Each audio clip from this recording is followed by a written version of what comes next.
बिस्मिल्लाहिर्रहमानिर्रहीम। अस्सलाम वालेकुम। सहर कुकिंग चैनल में खुश आमदीद। आज मैं बनाऊंगी बीफ स्टीम रोस्ट की रेसिपी, आप लोगों के साथ शेयर करूंगी। जैसा कि बकरा ईद आ रही है, बकरा ईद पर सबके घरों में गोश्त मौजूद होता है और अक्सर हम लोगों को समझ नहीं आ रही होती कि क्या बनाया जाए। तो स्टीम रोस्ट की रेसिपी बहुत ही कमाल की है। आप लोगों ने इससे पहले बहुत सी स्टीम रोस्ट बनाई होंगी, तो मैं आज की रेसिपी में बिल्कुल कम मसालों का इस्तेमाल करते हुए रेसिपी बताऊंगी। और ये भी नहीं होगा कि आपके पास कोई स्पेशल मसाला नहीं है तो स्टीम रोस्ट नहीं बना सकते। घर में मौजूद किचन के सादा मसालों से हम जो है स्टीम रोस्ट बनाकर तैयार करेंगे और हम बाज़ार से अच्छा स्टीम रोस्ट तैयार कर सकेंगे। तो यहाँ पर सबसे पहले मैंने गोश्त लिया है, कुछ मैंने गर्दन का लिया है और कुछ मैंने यहाँ पर इसके अंदर मछली का गोश्त लिया है। तो ये देखिए, मेरे पास कुछ हिस्से मछली के हैं और कुछ गोश्त के हैं। तो इसके साथ थोड़ी बहुत हड्डी भी होती है और उसके साथ ही कुछ मैंने गर्दन वाला गोश्त लिया है। और यहाँ पर मैंने एक मुट्ठी भर के इसके अंदर नमक शामिल किया है और साथ ही मैं इसके ऊपर 4 से 5 चम्मच जो है सिरका शामिल कर दूंगी।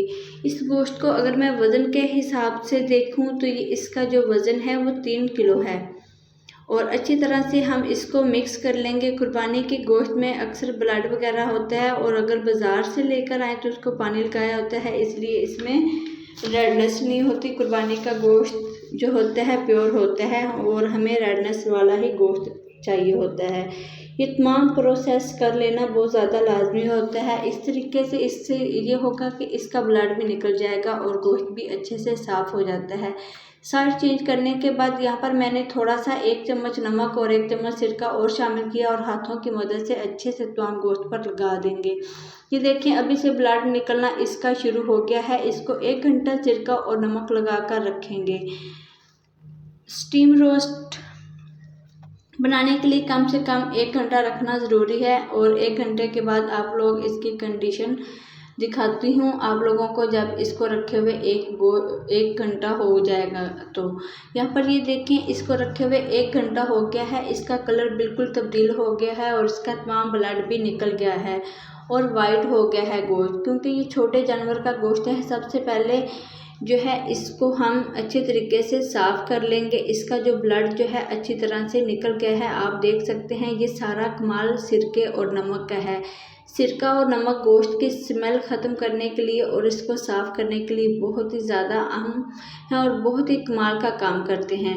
तो यहाँ पर हम इसको रोस्ट कर लेते हैं, गोश्त को फ्राई कर लेते हैं। तो यहाँ पर मैंने एक कढ़ाई ली है। कढ़ाई के अंदर मैंने 1 कप जो है कुकिंग ऑयल का शामिल किया है और यहाँ पर ये देख सकते हैं कि इसको मैंने धोकर रख दिया था एक सुराखों वाली टोकरी के अंदर। इसका एक्स्ट्रा पानी भी निकल चुका है। घी को हमने अच्छी तरह से कड़कड़ा लेना है, अच्छी तरह से गर्म कर लेना है।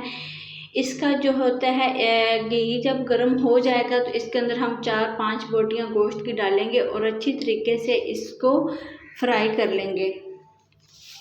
यहाँ पर आप लोग ये देख सकते हैं गोश्त जो है हमारा फ्राई होना शुरू हो गया है। इसका जो है हमें गोल्डन वाला कलर चाहिए होता है। जब इसका जो कलर होता है गोल्डन वाला हो जाएगा तो हम इसको निकाल लेंगे। यहाँ पर ये देख सकते हैं इसका बिल्कुल गोल्डन कलर हो चुका है। इससे ज़्यादा हमने नहीं पकाना क्योंकि फिर ये जलने लग जाएगा और ये अंदर से कच्चा है और बाहर से फ्राई हो गया है। बाहर से इसका जो कलर है वो गोल्डन हो चुका है।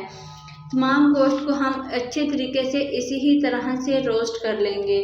तो इसके लिए तमाम गोश्त को हम ब्राउन करने के बाद, रोस्ट करने के बाद एक बर्तन में रख देंगे ठंडा होने के लिए। और जब ये ठंडा हो जाएगा तो तब तक हम इसकी मैरिनेशन तैयार कर लेंगे। मैरिनेशन के लिए मसाला तैयार करना बहुत ज़्यादा ज़रूरी होती है और कुछ आप लोगों को टिप्स बताऊंगी। अगर आप चैनल पर नहीं हैं तो चैनल को सब्सक्राइब कर लें, वीडियो को लाइक एंड शेयर कर लें। यहाँ पर मैंने 1 कप दही का लिया है। दही आप लोगों ने थिक वाला लेना है, गाढ़े वाला। इसको चम्मच से अच्छी तरह से मिक्स करने के बाद यहाँ पर मैं 2 चम्मच इसके अंदर शामिल करूँगी लहसुन का पाउडर। यहाँ पर आप लोगों ने लहसुन का पेस्ट शामिल नहीं करना, लहसुन का जो पाउडर होता है वो शामिल करना है। और 2 चम्मच जो है ज़ीरा पाउडर और 2 चम्मच लाल मिर्च का पाउडर इस्तेमाल करना है। ये कुटी लाल मिर्च है और 2 चम्मच नमक शामिल किया है और इसके अंदर यहाँ पर मैं चम्मच की मदद से इसको अच्छी तरह से मिक्स कर लूँगी तमाम चीज़ों को। और हाफ़ चम्मच इसके अंदर काली मिर्च का पाउडर शामिल किया है और 2 इसके अंदर लेमन इस्तेमाल करूँगी।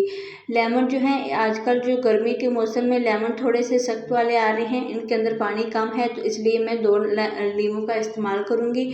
यहाँ पर मैं रेड चिली का सॉस इस्तेमाल करूँगी तकरीबन 1 चम्मच। तमाम चीज़ों को अच्छी तरह से हम मिक्स कर लेंगे। इनको इतना मिक्स करेंगे कि तमाम चीज़ें एक जान हो जाएं, तमाम चीज़ें अच्छी तरह से मिक्स हो जाएं। मिक्स कर लेने के बाद हम गोश्त को देख लेते हैं। गोश्त का जो होगा एक्स्ट्रा पानी भी तब तक निकल चुका होगा। आप इसकी फिनिशिंग देख सकते हैं, मिक्सिंग की बहुत ही कमाल की है और बहुत ही लाजवाब है और इसकी थिकनेस आप देख सकते हैं। तो यहाँ पर ये देखिए गोश्त को मैं एक खुले बर्तन में निकाल लूँगी, एक परात के अंदर निकाल लेती हूँ तमाम गोश्त को। ये तकरीबन ठंडा हो चुका है, मैंने इसको फ़ैन के नीचे रखा था ताकि ये जल्दी से ठंडा हो जाए और इसका एक्स्ट्रा पानी और ब्लड भी निकल गया है।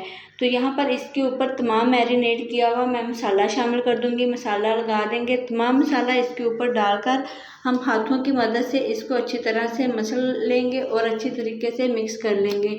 यहाँ पर एक ख़ास बात बता दूँ कि जब आप लोग इसकी मिक्सिंग करें तो हाथों पर ग्लव्स लगा लें, अगर आप लोगों के पास अवेलेबल हों तो। यहाँ पर मैंने ग्लव्स लगाया है ताकि इससे ये होता है कि मिर्चें या कोई इसके साथ हड्डी वगैरह होती है तो हाथों पर नहीं लगती। तमाम मैरिनेट किया हुआ मसाला जो है हाथों की मदद से हम गोश्त पर लगा देंगे और कम से कम इसको हम 1 घंटे के लिए मैरिनेट करके रख देंगे।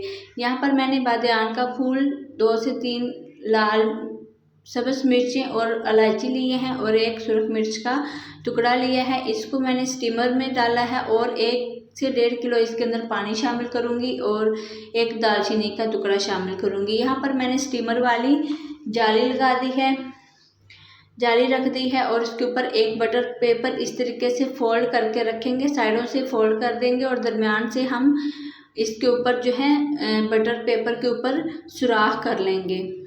सुराख करना बहुत ज़्यादा ज़रूरी होता है इसके ऊपर, क्योंकि इससे ये होता है कि जो गोश्त का पानी होता है वो नीचे निकल जाता है।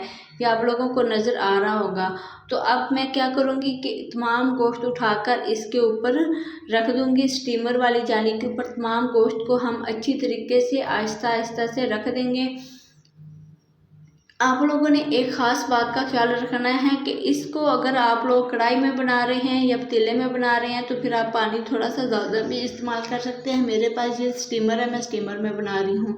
यहाँ पर सफ़ेद तिल लगाने के बाद इसको दोबारा से बटर पेपर से कवर कर देंगे और इसको हमने 5 मिनट के लिए हाई फ्लेम पर पकाना है। जब इसकी स्टीम निकलने लग जाएगी तो हमने इसको दम वाली आंच पर रख देना है। तो यहाँ पर इसको 2 घंटे के लिए पकाएंगे। इसको स्टीम किए हुए 2 घंटे हो चुके हैं, मैंने इसकी स्टीम को ओपन कर दिया है। तो माशाल्लाह जी ये आप देख सकते हैं कि हमारा जो गोश्त है स्टीम रोस्ट बहुत ही अच्छा, बहुत ही कमाल का हो चुका है। तो इसके लिए मैं एक ख़ास किस्म की चटनी तैयार करने जा रही हूँ। यहाँ पर मैंने लाल मिर्चें साबुत वाली ली हैं, 1 प्याज चॉप किया हुआ है, काटा हुआ है और ज़ीरा पाउडर मैंने शामिल किया है और यहाँ पर मेरे पास इमली का पानी है वो शामिल किया है। हाफ़ चम्मच इसके अंदर नमक का शामिल करूँगी और अच्छी तरीके से इसको हम मैश कर लेंगे। अगर आप मिक्सी वाले जग में बना रहे हैं तो भी ये चटनी बन जाएगी, अगर आप कुंडी में बनाएंगे तो भी ये बन जाएंगी। मैं इस टूल की मदद से, मैशिंग टूल की मदद से इसको बना रही हूँ। तो इससे ये होती है जो चटनी बहुत ही सॉफ्ट और बहुत ही कमाल की बनती है। इसकी खूबसूरती कमाल की आती है और ये बहुत ही मज़ेदार और लाजवाब होती है। यहाँ पर आप देख सकते हैं, इसकी फ़ाइनल लुक चेक कर सकते हैं। अगर आप इसको इस ईद पर बनाएंगे तो दिल से दुआएं देंगे और घर वाले भी खुश हो जाएंगे। ये एक ख़ास रेसिपी है। यहाँ पर हम जो स्टीम रोस्ट है इसको हम डिश आउट कर लेते हैं। साइड पर मैं 2 प्याज थोड़े से काट के रखे हैं और साथ में मैंने इसको लगा दिया है बीफ का जो स्टीम रोस्ट तैयार किया है। यहाँ पर एक ख़ास टिप बता दूँ कि नमक जो है मैरिनेशन में थोड़ा सा तीखा रखना है, वरना आपका जो स्टीम रोस्ट है वो फीका बनेगा। अगर आप लोगों को मेरी आज की ये छोटी सी वीडियो अच्छी लगी है तो आप लोगों ने कमेंट में मुझे ज़रूर बताना है और वीडियो को लाइक और शेयर करना है अपने अजीज़ों के साथ और अपने प्यारों के साथ। आप लोग जब भी ये स्टीम रोस्ट तैयार करें तो इस रेसिपी को पहले आप लोगों ने चेक कर लेना है। यहाँ पर मैं आप लोगों को गोश्त दिखा देती हूँ। यहाँ पर ये देखिए बहुत ही सॉफ्ट बना है और बहुत ही मज़ेदार बना है, बहुत ही लाजवाब है। आप लोग मेरे बताए गए तरीके से एक दफ़ा इसको ज़रूर ट्राई कीजिएगा और अपनी दुआओं में याद रखिएगा। तो आप लोग अपनी ईद की दावतों में इसको शामिल कर सकते हैं, ईद की खुशियों को दुबाला कर सकते हैं इसको बनाकर। तो आप इस चटनी को बारबेक्यू के साथ और फ्राई की तमाम चीज़ों के साथ खा सकते हैं। अल्लाह हाफिज़ वीवर्स।